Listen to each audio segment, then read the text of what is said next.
I think my juices flow all the time. Absolutely, absolutely. You know as much as I know. Right now, we've been able to stuff the stuff. The curse is broken. NC State fans, finally. Finally. Hey, happy Thanksgiving. I mean, that's a triple play. The wolfpack ain't for soft. It ain't for soft people.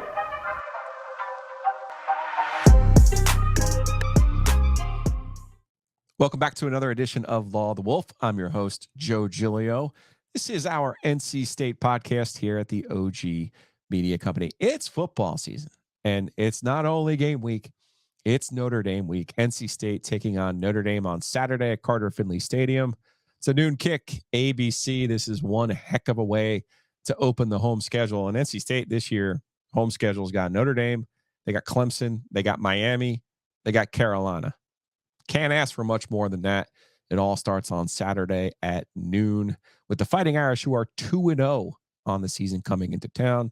NC State 1-0 after a 24-14 win at UConn. I was close. I was close on that 27-14 prediction. One of those missed field goals here or there might have had that one. But there was some good, there was some bad, there was some from that UConn game, which I want to get into before we start talking about Notre Dame and before we have a conversation with Jaylen Samuels. Yeah, JaySam, the one and only, one of my favorites from Dave Doran's teams in 14, 15, 16, and 17. Played two different games against Notre Dame, including the very soggy, the very wet game in 2016 when Brian Kelly, Notre Dame's former head coach, attempted 26 passes in hurricane-like conditions. And unfortunately for NC State, or fortunately, there was 9 inches of standing water on the Carter Finley Stadium turf. Tough day on the drainage, tough day all around, but a fun day ultimately for NC State where they win 10-3. The next year they go to Notre Dame and lose 35-14 in a game up at Notre Dame. That was later in the year. One that I knew NC State was sunk when my friend Naheem Hines from Garner showed up with a parka and a wool hat on when it really wasn't that cold in Notre Dame. I kind of sort of knew that NC State was in trouble that day up in South Bend. But this game's back in Raleigh. And so far from what we've seen from NC State, I just want to go over a little bit from the win over UConn. On the road, there were things to like about the way that NC State played, notably on defense. And that first number you see over my shoulder, if you're watching here on YouTube, is 113. That's the number of passing yards NC State's defense allowed. Pretty impressive in 2023 to only give up 113 passing yards to, like a non-military academy that's not exactly trying to throw the football. UConn was trying to throw the football, especially in the second half when they were trailing. So NC State's defense, after giving up a touchdown on the first play and then a busted play, look, high marks for Tony Gibson's crew. We knew that they were going to be the strength of this team because of the players that they had back, notably in Peyton Wilson, Davin Vann, Aiden White. So there's some familiar names there. I do have some questions about who's really going to be the playmakers there because Peyton led the team with 10 tackles. He also had an interception, so that was good. I also thought another one of those goods, the one is one penalty. To open a season with only one penalty and for 5 yards, that's coaching. That says a lot about NC State's preparation for this game and both sides of the ball, Tony Gibson and offensive coordinator Robert Anae. Now for the bad, sticking there on the good for 113 passing yards allowed, NC State gets a familiar foe this weekend in Sam Hartman. He is the graduate transfer at Notre Dame. He spent 5 years at Wake Forest, set all kinds of school and some ACC records. He's off to a fantastic start with Notre Dame. 251 yards in the opener with 4 touchdowns, a 42-3 win over Navy. Granted, Navy, not the greatest, most talented team in the history of the world. The game was in Ireland, but still, Hartman looked a lot like Sam Hartman. He had 2 more touchdowns in their win, only a half's worth of work last week, 56-3 over Tennessee State. Now, Sam Hartman, NC State is obviously familiar with. He was at Wake Forest for 5 years. He was actually supposed to be the starting quarterback back in 2018. His injury is actually what led to the infamous Jamie Newman game in 2018 when NC State was in position to make the college football playoff. But the New Year's Six game, they were ranked high enough that year. They were number 12 that week that if they had closed out that year by winning out, not only would they have won 10 games at least for the second time only in school history, but they would have been high enough that year in the CFP rankings to qualify for the Peach Bowl. Instead, Jamie Newman comes off the bench and leads Wake Forest to a fourth quarter comeback. And well, it's one of the true low points of Dave Doran's first 10 years in Raleigh. But Sam Hartman hasn't always been rainbows and lollipops when it comes to facing NC State. He's lost his last 2 trips to Carter Finley Stadium. First game of the pandemic in 2020, and then 2022 last year when we got the MJ Morris game out of NC State. So there's that. And then also in his last 2 starts, which includes a win in Winston-Salem, where Wake Forest usually does win, Hartman's thrown 6 picks and has been sacked 7 times in his last 2 starts against NC State. So Tony Gibson knows how to dial it up against Sam Hartman. And maybe you might say that's against the slow mesh. That's against Dave Clawson. That's against Wake Forest and their offensive line compared to Notre Dame's outstanding offensive line. And that's a fair point to make. Before we get to the bads, before we get to the uh-ohs, let's pay a few bills because we got big shouts here on Law of the Wolf. If you're watching on the YouTubes, you see it. Wings Over. Go check out Wings Over Raleigh. They're on Hillsborough Street, 2900, right across from UT. They have unbelievable wings. Sweet chili are my favorite, but the buffalo's good. The hot, don't be scared by the hot. It's not too hot. It just has the right spice. They have great tenders. They have great little tender mini sandwiches that look like lobster rolls. Check out Ryan Malley right there on Hillsborough Street. It's Wings Over Raleigh. You can order at wingsover.com. Check them out. They're supporting and sponsoring all of our coverage this year on both football coverage on both Law of the Wolf, college football coverage on Law of the Wolf and the OG. So big shouts to Ryan over at Wings Over. And of course, this is year 3 for the podcast, NC State podcast for me. And that means it's year 3 for my friend, Hayes Lancaster. Mosquito Authority, Pest Authority. He'll be out there in the RV lot Friday. He'll be out there in the RV lot early Saturday morning. You know what? He'll probably have a treatment out there too for any kind of bugs. But if you need a treatment at your house, get those bugs outside the house. Get rid of any of those ants inside the house. You got mice in the attic. Got some moisture underneath the house. Get the 360 moisture barrier. It is truly a game changer. Check them out. It's bugsbite.com.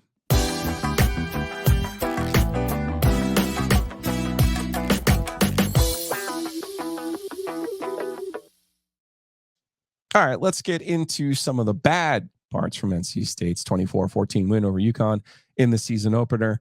And the number I have there is 71. That was the 71-yard touchdown run by Victor Rosa for UConn for their second score of the game. Now, normally I'm not going to sit here and pick nits over one busted play, but the problem is they're about to face Notre Dame. And Rosa's a fine back, has some speed, but he's not in the class of Audric Estime. Estime, 7.3 yards per carry. He has been Notre Dame's explosive back. He's been their hammer. And if you don't know about Notre Dame, they've won 28 regular season games in a row against ACC opponents. This goes back to that 2017 season. They closed that year by losing to Miami on the road. And ever since then, they've won every regular season game, 18, 19, 20, 21, 22 against ACC opponents. And here's the number one reason why. They're better up front than all ACC teams, including Clemson, who they beat in the pandemic year in the regular season, and then last year as well during the regular season. So Notre Dame up front, that's their advantage on both the offensive line and the defensive line. That's where I worry about NC State in this game. Their NC State's offensive line, first of all, trying to protect and run the football, and then really on the defensive side, getting that penetration. Yes, they've had success before against Sam Hartman. Yes, NC State's defense, as they showed against UConn, that little bit of that bend, don't break mentality. But like I said, they only gave up 113 passing yards. So again, we want to worry slightly, and this game will be decided by what Notre Dame looks like up front and how NC State can respond. Let's get into the uh-oh. We had a good, we have a bad. And now let's get into the uh-oh. NC State's leading receiver in this game was true freshman Kevin Concepcion. He led the team with 36 receiving yards. That's not ideal. That's not ideal. And if they had like 8 guys with 36 yards, you'd say, that's good distribution. That's okay. Consider that Colorado had 4 guys with at least 100 yards. You kind of see where I'm going here. This was my big question mark heading into the season. Who is going to make plays for NC State's offense? I did think Jordan Houston had a nice game out of the backfield. I did like how Robert and I, the new offensive coordinator, used Houston out of the backfield. I thought that Brennan Armstrong was a competitor in this game, the way that he ran the football, the way that he extended drives, the way that when a play broke down, he was able to pick up yards and extend drives and rush for 2 scores. I think that's a great sign when you see the kids' competitive toughness. And Dave Doran had mentioned after the game, that's what you want a 6th-year player to look like. And that's what they have in Armstrong. I watched the UConn game and I thought to myself, okay, NC State in these situations before under Doran, his first year winless in the ACC, 19, they go 1-7. So in his bad years, State's been bad. And given some of the turnover, this could be one of his down years. And without Armstrong, I'm looking at the way that they performed against UConn, and I'm going, they might be a 4-8 team without Armstrong. They might be a 6-6 team with him. And that's where my comes in, because those rushing attempts by Armstrong, 19, that's too many. Now, obviously, a lot of them weren't designed. A lot of them were the play broke down, and he made the best of that play. I promise you, on Friday morning, he woke up and Brendan Armstrong was very, very sore. So that's not going to be a form as good as promising it is, and as Dave Doran has talked all camp about. Hey, this guy's a great runner. We haven't really had one of these since Jacoby Brissett. You're going to see some different wrinkles in our offense, and I think that's good. But you can't have him taking a pounding week after week. And I think UConn is much improved, and the way that they fought throughout that game, commendable to Jim Mora. This is a team State beat 41-10 last year, and now they closed that to 24-14 this year. So that's commendable. But if you're State, you somehow have to have a little bit more of a pitch count for Armstrong running the football. And I'm not sure the offensive line, the way that it came together in week 1, is going to give him many opportunities to do other things. And that's my primary concern. Went over to NC State's availability today on Tuesday, listened to Anai talk briefly with the media. He said, hey, man, we're on a mission, and the more time I spend with you, the less time I have to work on this game plan. Totally get it. Totally get where his mindset is. But he did mention, they have to improve on the explosive plays, getting some more of those downfield plays, and they have to do a better job of protecting Brennan Armstrong. So this gets me to my prediction of this week. And I thought before the year started that NC State could pull this one off. I didn't know what Notre Dame was going to look like. Obviously, they've recruited well, and they just watched the Navy game. And again, you can't get a great look from Navy because the way that they play, and you're not exactly talking about NFL prospects when you're talking about Navy, or at least a handful of them, which NC State has. But I'm looking at it and I'm going, this looks like Notre Dame, their offensive line. This looks like Notre Dame's defensive line.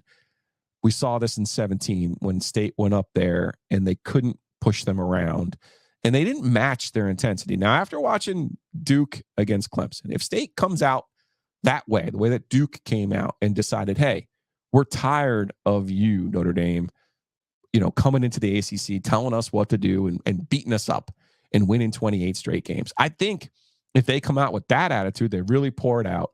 I do think defensively they can bring Hartman down. I think they can bring Notre Dame down to a real scrum and try to win a low-scoring game. I think that's probably the best way to try to win this football game. Unfortunately, I'm not sure I see it happening that way after what I saw from NC State's offensive line against UConn. I'm just going to have to go with the oldest formula in the book here and think Notre Dame's going to win up front, defensively, significant advantage. And then I think offensively, I think Hartman and Estime can make enough plays to give Notre Dame's. Now, I was off by 3 points last week, so I'm going to try to outsmart myself. I'm going to go with the same score, 24-14. I'm going to go Notre Dame with a 24-14 win in this game. Honestly, I hope I'm wrong.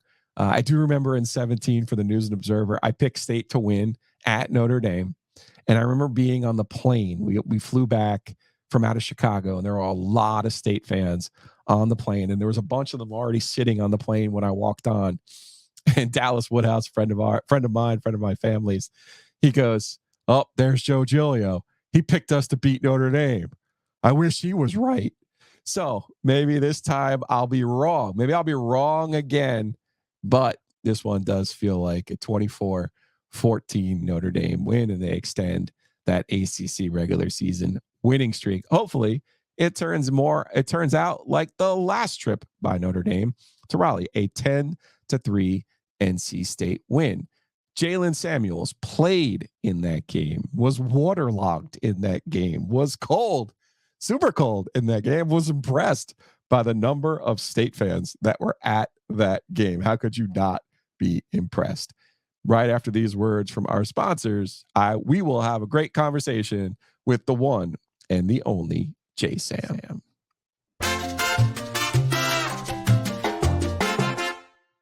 If Notre Dame ever does decide to join the ACC full-time, I know who can help them move. Hometown Realty. That's right. myhtr.com. Barry Woodard and his crew, they have more than 250 agents, 6 locations here in North Carolina. Obviously local, Clayton, Garner, Raleigh, down to Atlantic Beach, buying, selling, renting, anything business or residential. Go check them out. It's myhtr.com. Barry Woodard and his crew, they've got you covered. And of course, when you sell that house, you're going to need to close on it. And that means going to need the services of Josh Whitaker, Joe Hamer, Whitaker and Hamer. Josh is a State fan. I know it's hard to believe. I didn't know State had lawyers, but they do. Josh Whitaker, Joe Hamer, more than 20 years experience. They have all of the locations: Garner, Goldsboro, Gastonia, Raleigh, you name it. They're there. You're closing on a house, you're selling a business, you're any kind of family law issues. Josh and Joe have got your back. Go check them out. It's wh.lawyer. Yeah, they have the world's greatest URL. It's wh.lawyer. Joining me now on the Heister Automotive Group hotline. I mean, I don't even think he has a full name. You see it on the screen if you're watching on YouTube. JaySam, Jaylen Samuels, all-time leading receiver in the history of NC State football, and doesn't even play receiver, which is somewhat of a little bit of a trick there. Truly a man for all positions, all ages, the gadget knife, if you will, a man for all spots, and certainly for the yellow pad. JaySam, appreciate you, man. Yes, sir. Yes, sir. Glad to have me. So Notre Dame's in town this week, and I want to start there because the only other time NC State has played Notre Dame at Carter Finley Stadium, you played in that game. NC State ends up winning 10-3 in a game that most people will remember for the hurricane-like conditions. In a game, I imagine, players like you and Joe Selfo and Naheem Hines and Jalen McClendon and Ryan Finley will remember for I think it was 9 inches of standing water on the turf there at Carter Finley Stadium. But when I mentioned to you Notre Dame and the Fighting Irish coming to Carter Finley Stadium, what kind of pops into your head? Just that rainy game, that hard fought game that we played back in 2016. And it was definitely a game that I always remember all my life, whenever I hear Notre Dame. So very excited to see them, go against it this Saturday against a good Notre Dame team. So it'll be exciting to watch. There was so much hype that season about that game because it was the first time Notre Dame was coming to Raleigh. You're slightly younger than I am, of course, but Notre Dame hasn't won a national championship since 1988. Were you kind of like, hey, what's the big deal about Notre Dame? Or were you like, okay, it's the Golden Dome, NBC, blah, blah, blah, blah, blah? Well, I knew they had like a very good tradition, at that school or whatnot. You just hear Notre Dame, you just think of a big school and all the guys that came through there, the Manti Te'o era and all of that. So you just hear Notre Dame and you just know it's a big game coming to town, and everybody, it was just the talk of the town, for like 2 weeks, really the whole off season, I was going to say, I think it was more than 2 weeks. Yeah, really going into the whole off season, going into the season, everybody just kept talking about that game. And then it finally came and it was pouring like the day of the game. I'm just thinking in my mind, I'm like, dang, like we got this big old game to play, and the weather condition is not in our favor today. So hopefully we can get a dub, and that's what we did, man. We went out there and tried to find a way, do what we had to do, and it wasn't pretty, but we got the victory. So. Yeah, 10-3. You guys get the block punt by the secret weapon, Farrell McKeever. Yeah, that was huge. Who was also instrumental in Coach Doran's first ACC win up at Syracuse with a pick six. There was some history there. But that season and the way that you were used, that was your first with Eli Drinkwitz. And obviously, I made a little bit of a name for the yellow pad during your career by tracking all of the different snaps that you took and all the spots that you played. I guess I should ask you, first of all, did you ever notice the yellow pad? Did anybody ever say like, hey, why don't you play more here? Well, yeah, I why you didn't play it so much. Yeah, I mean, I've noticed it, when I was in college, but I didn't really, pay attention to it as much. But playing all those different positions, man, in college, definitely helped me grow as a player. Just to be able to learn different positions and learn different, techniques and ways. Each position is work. So.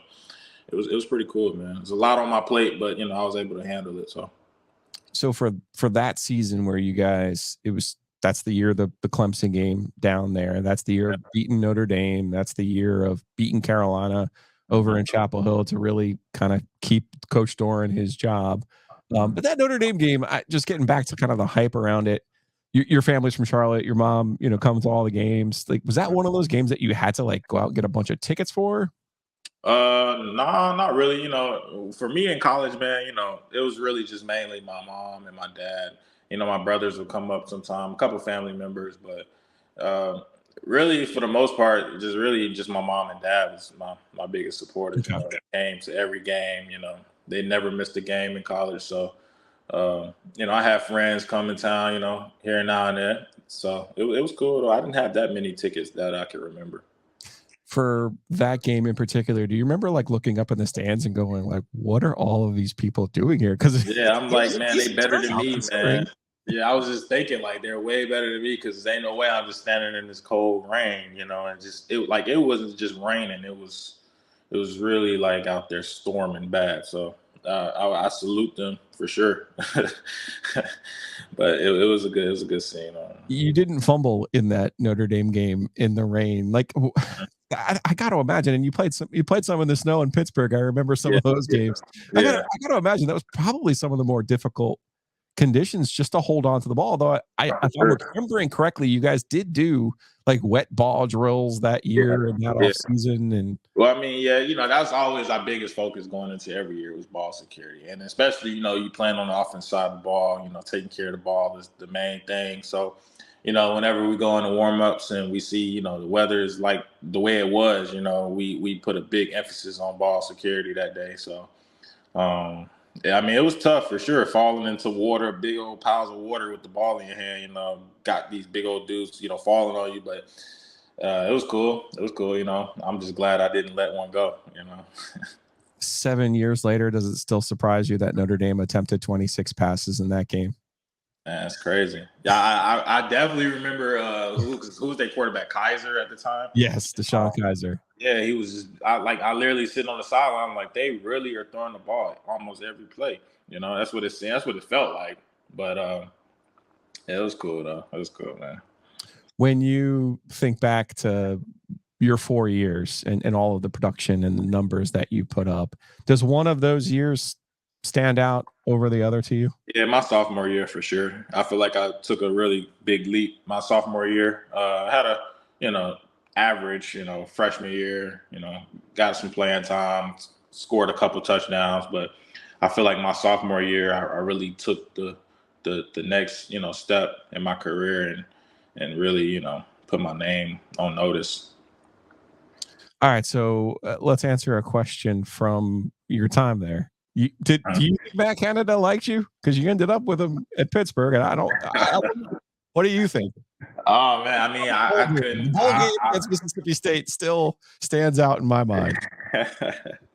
I mean, it's no beef between me and Matt, man. We was in Pittsburgh like a couple years ago. I had him my first 2 years in college, and we got along pretty good. And then some things kind of went the other way, my sophomore year, and then he kind of left and, went on about his career and whatnot. But, I think he likes me, I like him as well. It just things wasn't working out at the time, so people just had some disagreements and whatnot. So, I mean, it's all love between me. It's no hate, no beef or anything, Was there that big of a departure in your mind from Matt to Eli Drinkwitz, who came in those next 3 years? Yeah, it was definitely a huge difference. Just the offensive type of scheme that these guys ran. It was definitely a difference, and their coaching style was definitely a difference as well. But it was cool, to get coached by two different offensive coordinators throughout my years at NC State. I learned a lot from both of them, so it was pretty cool. Man. Is it safe 6 years later now to tell me the name of the play where you were I want both of them. I want the jet sweep. And I want the shovel pass where you came in the shovel. Honestly, I couldn't Come even on, tell you Jay. the name of it, man. I couldn't even tell you, honestly. I just remember it was probably like an F jet because I was always the F. So whenever it said jet, I knew I was getting the ball. If it was a F phony, I wasn't getting the ball. So I couldn't remember the actual formations or whatnot, but definitely it was probably like an F jet or an F shovel. It always tagged me at the end to where I know that is me getting the ball. So tagged you with the letter or your actual name? Yeah, so whatever, if you was the F or the H or the Y, in my case I was the F in that offense. So whenever they wanted me to get the ball, yeah, just say F jet or F shovel or whatever it is. How long before you got into that double wing formation near the goal line did you see opponents being like, well, yeah, for sure. Anytime I lined up like attached to a formation, offset off the ball, you can literally see the guys on offense. They just always screaming my number, like watch one. He's getting the ball, watch the jet, or they saying watch the jet. But I kind of like that, keep them on their toes because we had so many different, weapons. With Naheem in the back, if I'm going jet, they got their eyes on me, and you got Naheem going the other way, So it was kind of cool, just to play around, with that. I want to take a quick break, but then when we come back, I want to talk about the NFL and I want to talk about your thoughts on running backs because, man, what? Yeah, it's crazy. Your position is just getting dissed, man. Yeah. It doesn't even matter who you are. So we'll do some podcast magic here. We'll be right back with Jaylen Samuels.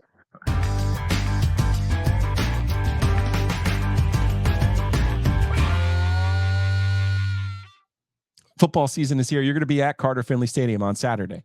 Go check out Breeze Through right there on Edwards Mill Road, Trinity, right there, right across the street. Get your ice, get your tailgate needs, get some beers. Come see us on Thursday.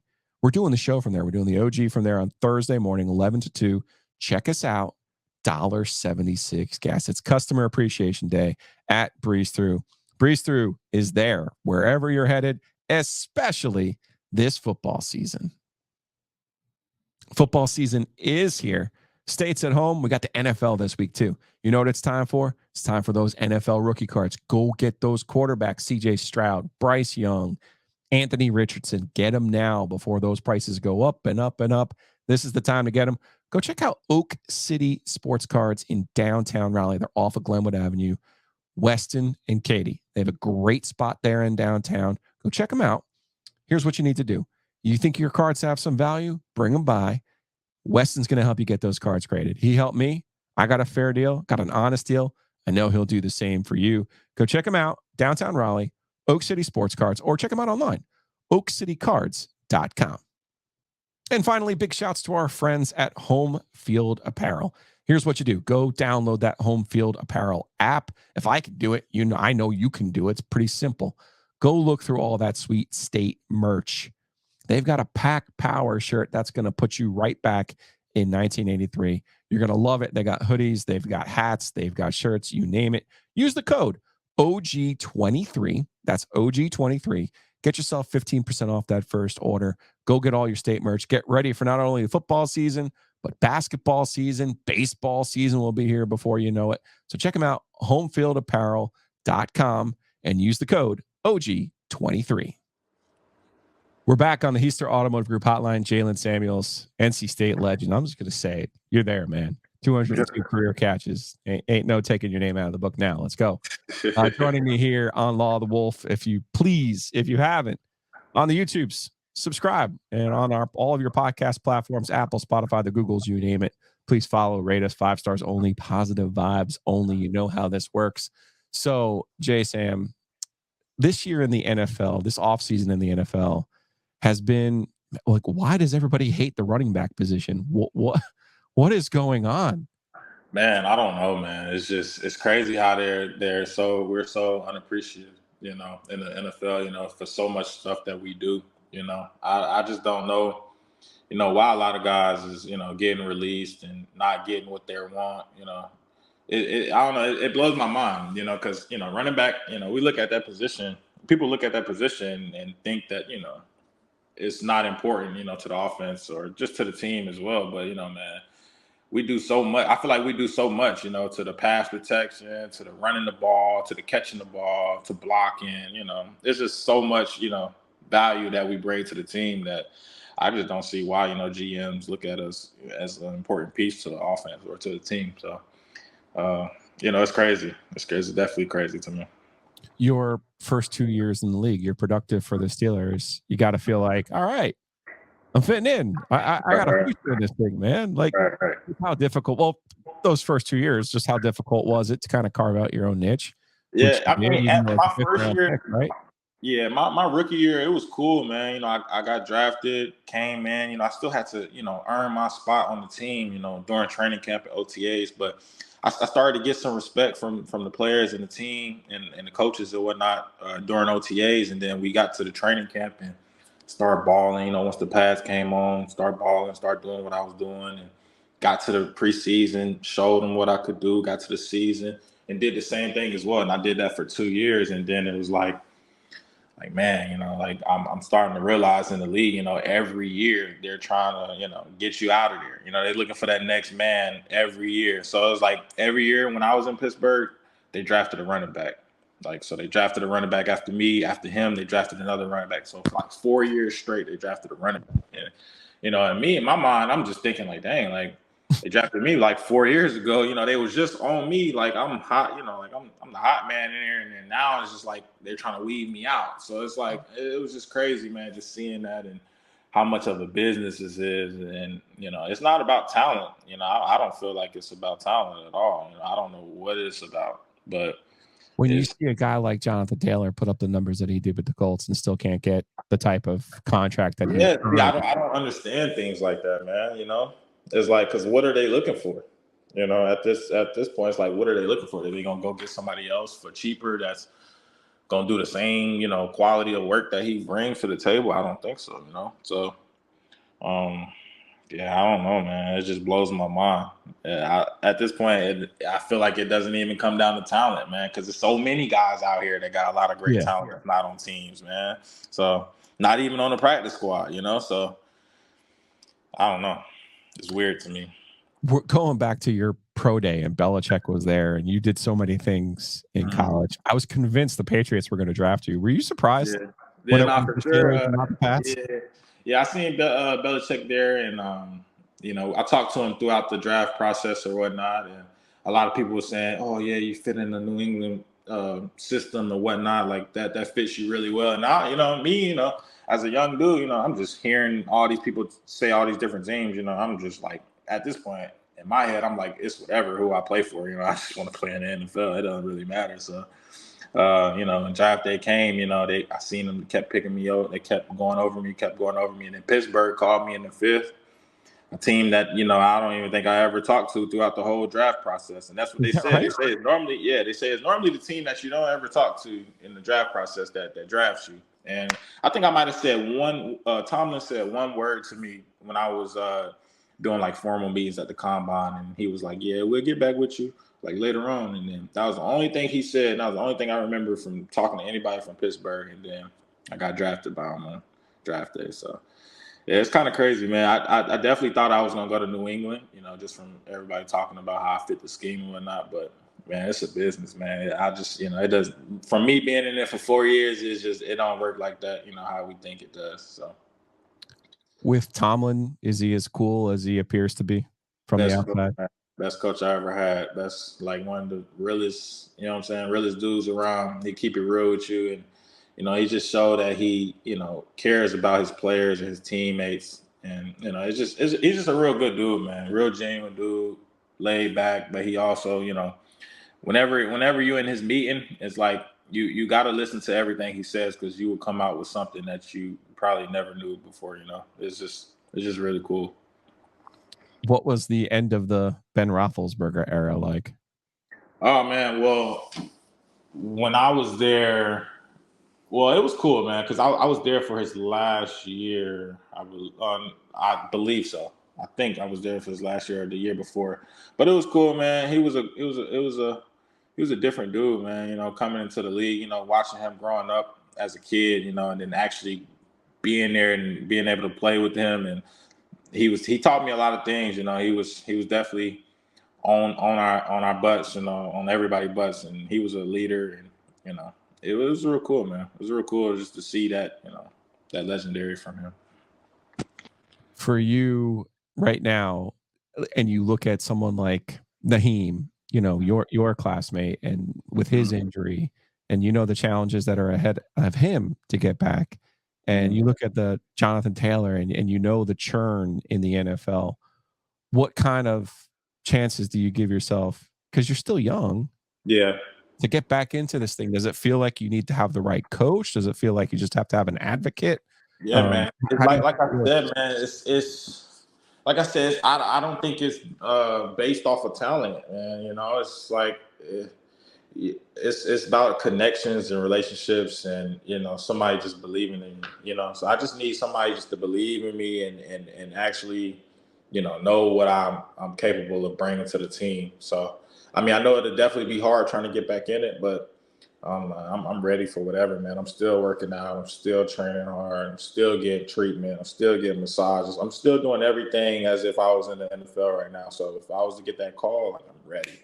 I'm ready for the opportunity, ready to go out there and play at the highest level and compete and, go win a job. So whatever that takes, if that takes me, going into the XFL next year to get a couple more film, a little bit more film, just to put people back on notice, me of what I can do, that's what it takes. That's what I got to do.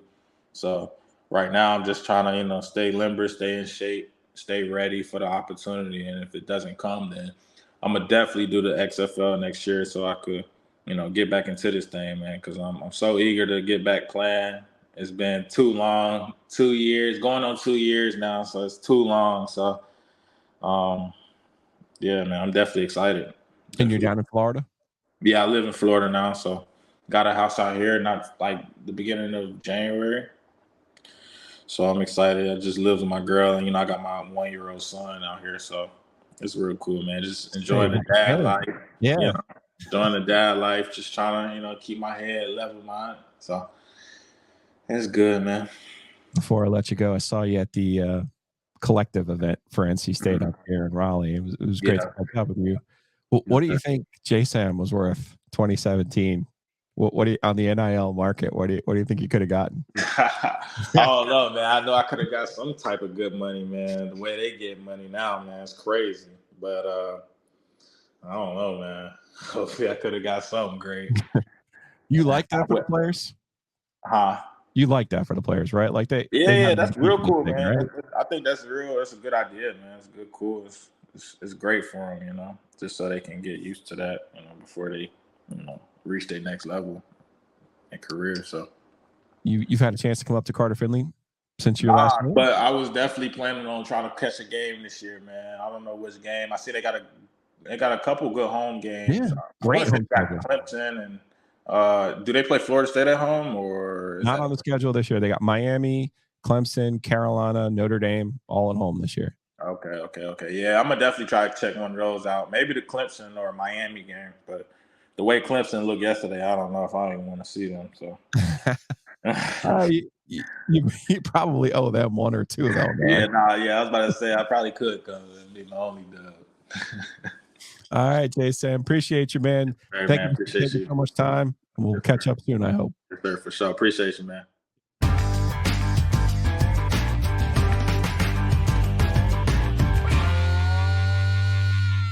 That's going to do it for us this week on Law of the Wolf. If you haven't already, please follow us on Apple, Spotify, the Googles, you name it, all of your podcast platforms. We're here on the YouTubes. If you disagree with my 24-14 prediction for Notre Dame, just leave a comment right below. And while you're at it, hit that subscribe button. See you guys on Saturday out at Carter Finley Stadium and next week on another edition of Law of the Wolf. The wolfpack ain't for soft. It ain't for soft people.